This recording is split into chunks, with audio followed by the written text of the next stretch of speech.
मित्रांनो, आजचा व्हिडिओ करण्याची माझी जरा पण इच्छा नाही, पण जेव्हा जेव्हा असे सिनेमेचे येत असतात त्यावेळेस मला बोलावंच लागतं। पण हीच रियुनियन का भेटलो अशी झाली तर हास्य जत्राचे महारथी यांनी मिळून एक पिक्चर केलेला आहे, चिकी चिकी बुम बुम। आता पिक्चर करणे यात काही भाग नाही, पण तुम्ही हे नाटक करताय मित्रांनो। जसं तुम्ही बघतो, एक सेट एक लोकेशन आहे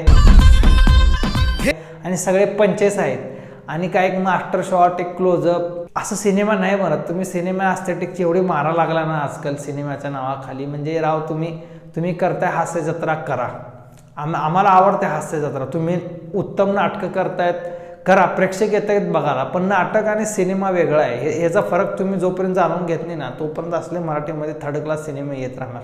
आता चिकी चिकी बूम बूम म्हणजे हे अशा काय काय काय बनवून तुम्ही हे पिक्चर लिहिलं आहे। प्रसाद खांडेकर यांनी दिग्दर्शन केलेलं आहे, लिहिले प्रथमेश शिवलकर आणि प्रसाद खांडेकर यांनी। ही सगळी पूर्ण हास्य जत्राची टीम याच्यामध्ये आणली आहे, फक्त त्या पात्रांची नावं बदलली आहेत।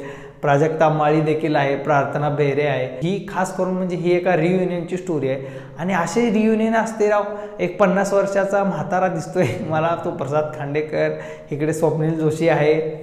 आता स्वप्नील जोशीचं काय अभिनय आहे ते तर मी बोलणार नाही। एक लक्षात घ्या, तुम्ही ही जी स्टाईल वापरता ना, हे फिल्म मेकिंगची स्टाईल नाही, हा काळ गेला, हा 80-90 मध्ये काळ होता। तुम्ही जर 80-90चे तुमच्या डोक्यामध्ये स्टोरी असतील आणि ते तुम्ही पंचेस आणि स्क्रिप्ट लिहून जर सिनेमा बनवणार तर तसं सिनेमा बनणार नाही आणि तुम्ही प्रेक्षकांना मूर्खामध्ये काढत आहेत, तुम्ही प्रेक्षकांना ग्रँटेड धरत आहेत आणि प्रेक्षक ह्याला उत्तर देतील आणि हा सिनेमा फ्लॉप होणार आहे, भयानक फ्लॉप होणार, त्याबद्दल काही विशेष नाही।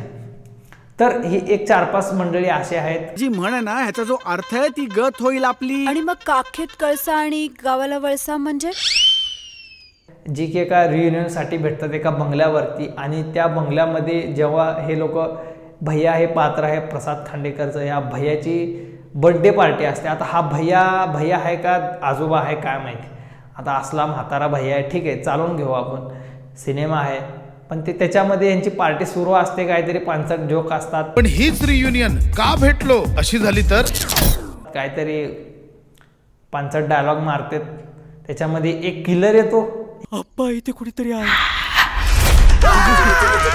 ह्या घरामध्ये, आणि तो यांना मारायला लागतो। म्हणजे हे तुम्ही स्टँडर्ड, म्हणजे तुम्ही चक्क वाट लावताय, आपल्या मराठी इंडस्ट्रीची वाट लावताय, तुम्ही नाव खराब करताय, एवढं लक्षात ठेवा। अरे म्हणजे भाऊ, ते सिनेमा काहीच नाही, हे प्युअर नाटक आहे, ह्याला तुम्ही नाटक म्हणून बनवा, चांगलं सादरीकरण करा, लोक येतील बघायला, तुम्ही नाटक पिक्चरमध्ये घेऊन येऊ नका।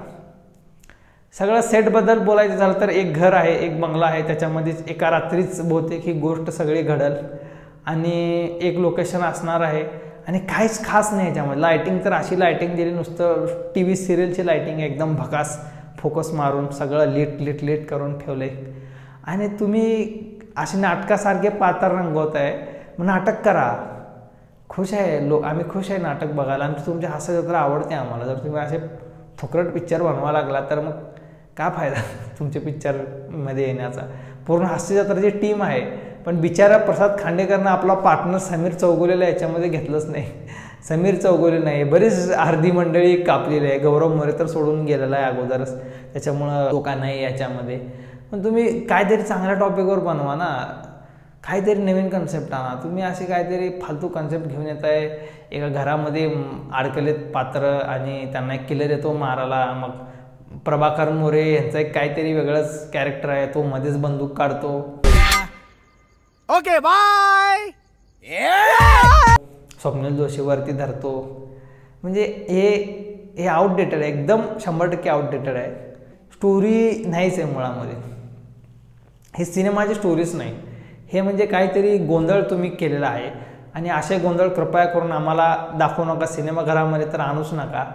तर आशा करतो की हा व्हिडिओ तुम्हाला आवडला असेल आणि याच्यामुळेच आपला मराठी इंडस्ट्री खूप मागे जात आहे। तर नाटक आणि सिनेमामधला फरक समजायला शिका। चला, आज एवढंच बोलतो ना, आजचा व्हिडिओ थांबवतो, भेटूयात पुढच्या व्हिडिओमध्ये। थँक्यू, धन्यवाद।